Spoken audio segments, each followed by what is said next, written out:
So Jack's class has tall to short. What is the ratio? 18 into 10, which is 9 over 5. So this is Jack's class, right? And then you have Michael's class. What is the ratio?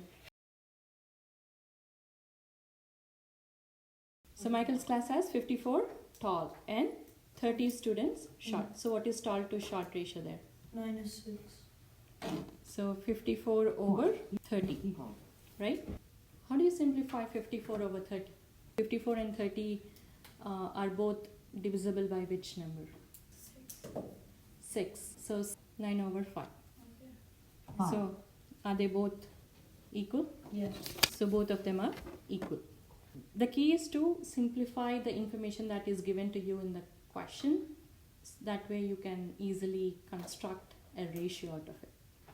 Let's do one more, but this time I want you guys to tell me how to do it. The price of 3 apples at Quick Mart is $44. So at Quick Mart, 3 apples are $1.44. In Walmart, 5 apples are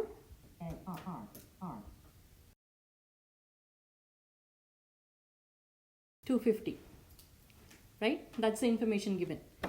So the price of 3 apples at Quick Mart is $44, and the price of 5 of the apples at Walmart is $2.50. Which price is a better buy?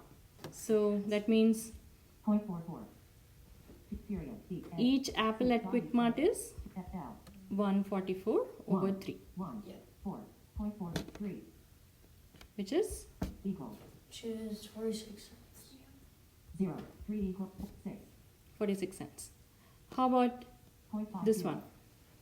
At Walmart, each apple is